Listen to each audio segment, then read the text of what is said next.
Halo, selamat pagi para siswa-siswi kelas 8. Senang sekali kita bisa berjumpa kembali untuk mata pelajaran Pendidikan Agama Katolik dan Budi Pekerti. Kita berjumpa dengan sarana YouTube.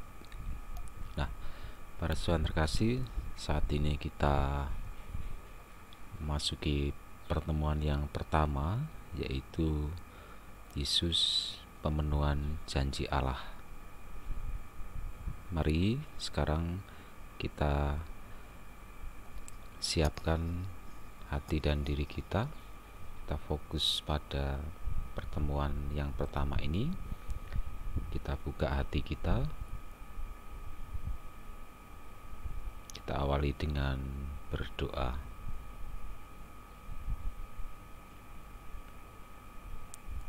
Dalam nama Bapa, Putra, dan Roh Kudus. Amin. Allah Bapa terkasih, puji dan syukur atas berkat-Mu pada kami semua. Kami masih diberikan rahmat, kesehatan, dan kekuatan. Kini berkatilah kami untuk dapat mengikuti materi ini, supaya dapat kami serap dengan baik sebagai bekal hidup kami. Kemuliaan kepada Bapa dan Putra dan Roh Kudus, seperti pada permulaan, sekarang, selalu, dan sepanjang segala abad. Amin. Dalam nama Bapa, Putra, Kudus. Amin. Nah, para siswa yang terkasih, sekarang kita akan melihat dulu apa itu janji. Mungkin di antara kita para siswa itu pernah berjanji dengan seorang. Kita lihat kembali. Janji itu memiliki sebuah konsekuensi. Konsekuensi itu adalah hal yang ditimbulkan atau akibat.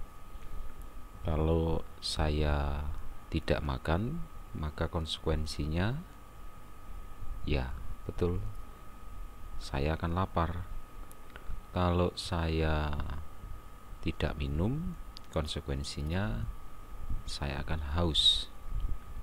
Kalau saya mandi, konsekuensinya ya saya akan menjadi segar, bersih, wangi, dan seterusnya. Nah, janji itu membutuhkan konsekuensi, yaitu penepatan atau pemenuhan atas janji tersebut. Kita harus memenuhinya. Sebisa mungkin kita harus bisa memenuhi janji itu. Meskipun dalam memenuhi janji yang kita buat itu pasti memerlukan suatu pengorbanan. Kalau saya sudah berjanji, maka sebisa mungkin kita tepati, meskipun kita harus berkorban waktu, tenaga, materi, dan sebagainya. Nah, ada beberapa alasan dari seseorang untuk mengungkapkan janji, atau alasan kita mengungkapkan atau membuat janji itu ada beberapa hal. Yang pertama karena rasa cinta. Cinta dalam arti sempit, yaitu cinta kasih antara laki-laki dan perempuan, atau yang berpacaran, atau yang sudah menikah, atau cinta dalam arti luas, saya mencintai sesama manusia saya, sesama manusia. Ini cinta dalam arti luas. Nah, yang kedua alasannya adalah untuk membahagiakan orang lain. Saya membuat janji karena saya ingin membahagiakan orang lain. Yang ketiga, untuk mewujudkan suatu cita-cita. Seorang orang tua membuat janji, "Nak, kalau nanti kamu naik kelas, kamu kalau lulus kelas, saya akan membelikan sepeda baru, karena tren sekarang ini adalah sedang bersepeda." Maka janji itu dibuat untuk memotivasi supaya orang lain atau anaknya itu semangat untuk lulus dengan baik atau naik kelas. Dan yang terakhir adalah rasa tanggung jawab. Janji itu dibuat karena ia diberikan suatu tanggung jawab. Saya berjanji akan melaksanakan tugas dengan baik, penuh tanggung jawab. Contohnya ketika diangkat atau dilantik menjadi pejabat, atau bisa juga bersifat pribadi. Sekarang saya berjanji sebagai para siswa kelas 9 untuk belajar dengan baik, atau sebagai kelas 8 saya akan belajar dengan baik supaya nanti naik kelas. Nah, janji yang terwujud itu mengakibatkan bahwa orang lain dan diri kita sendiri itu menjadi bahagia. Saya bahagia bisa memenuhi janji, orang lain juga bahagia memenuhi janji tersebut, dengan dipenuhinya janji tersebut. Sedangkan janji yang tidak terwujud itu juga akan merugikan diri sendiri dan orang lain, ya. Bisa juga karena orang lain tidak lagi percaya kepada kita, kita sendiri tidak dipercayai oleh orang lain. Nah, pengertian janji dan janji Allah. Janji tadi sudah kita bahas.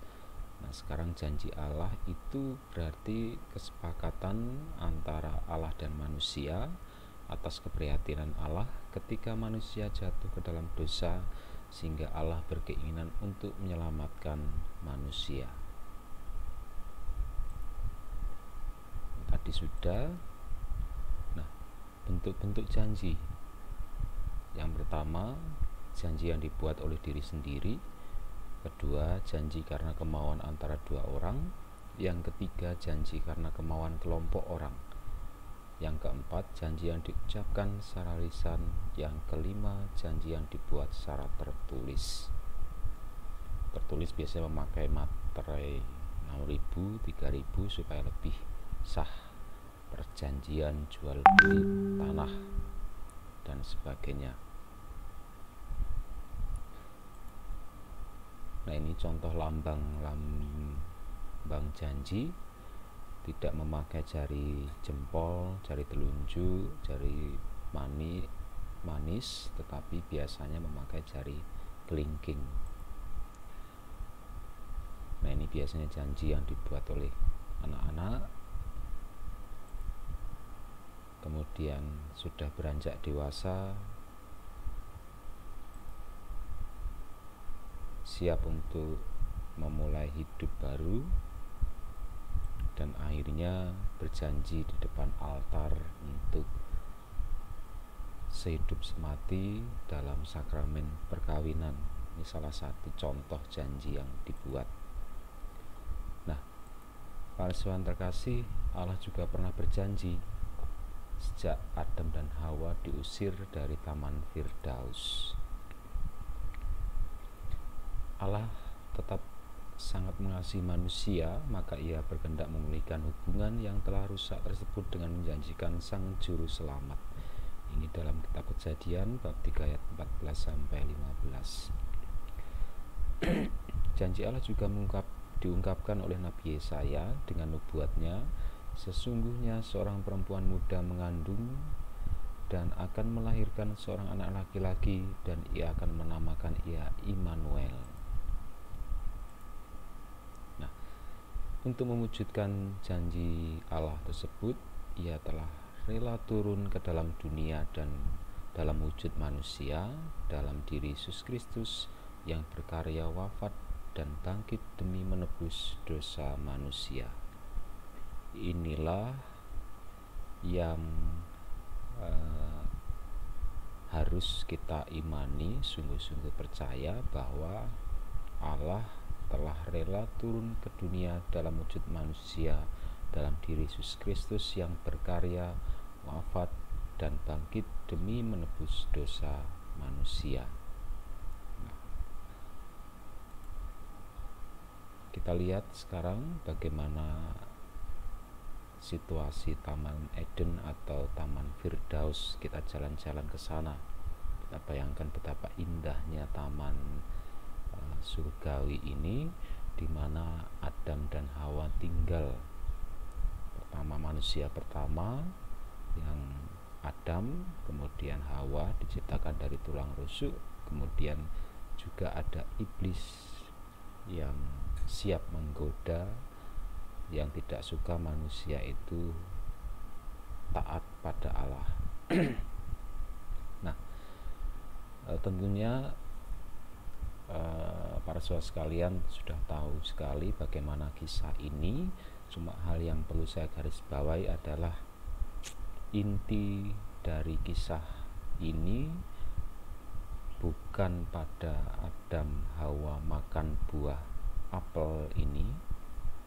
Kalau anak-anak kecil diceritakan ini adalah buah apel, tapi sebenarnya disebut buah ini supaya anak-anak itu bisa memahami, membayangkan, ya. Tapi sebetulnya untuk yang lebih dewasa bisa mengubah cara berpikirnya bahwa ini bukan hanya sekedar buah apel, tapi kita lihat secara keseluruhan lebih dalam bahwa ini adalah pohon dan buah terlarang. Intinya bukan pada memakan buah terlarang ini, tetapi seharusnya kita lihat bagaimana Adam dan Hawa itu melanggar perintah Tuhan dengan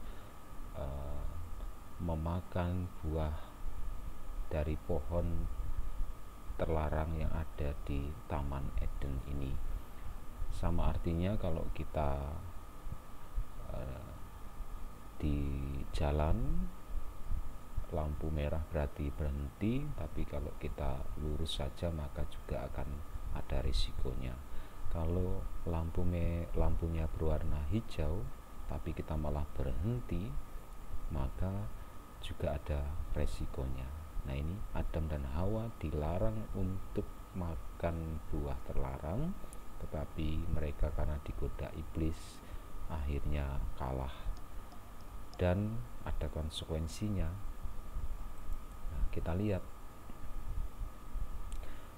melanggar janji itu berakibat pada dosa.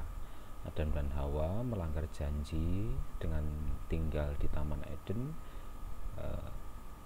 Adam dan Hawa tidak berhasil menepati janjinya, mereka makan buah terlarang, maka konsekuensinya Adam dan Hawa harus meninggalkan Taman Eden tersebut dan memulai hidup baru dengan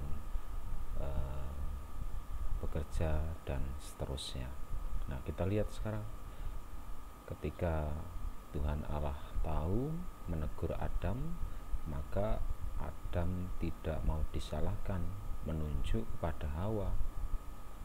Ya, Hawa tidak mau disalahkan, dia kembali menyalahkan Adam.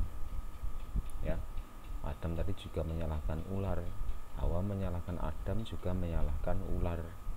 Ya, ular juga tidak mau disalahkan. Ya, jadi kalau ada hal yang tidak baik, itu biasanya manusia cenderung untuk saling menyalahkan satu dengan yang lain. Itu sudah manusiawi, sudah diwariskan oleh Adam dan Hawa kita.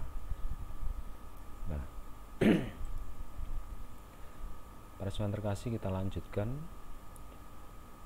Yesus adalah pemenuhan janji Allah. Kehendak Allah yang utama adalah agar manusia hidup bahagia bersama Dia.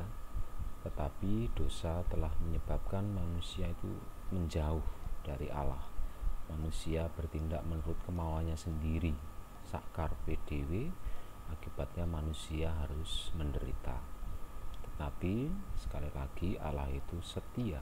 Sekalipun dijauhi oleh manusia, Allah selalu mengundang manusia kembali kepadanya lewat para nabi dan bahkan lewat putranya sendiri, yaitu Yesus Kristus.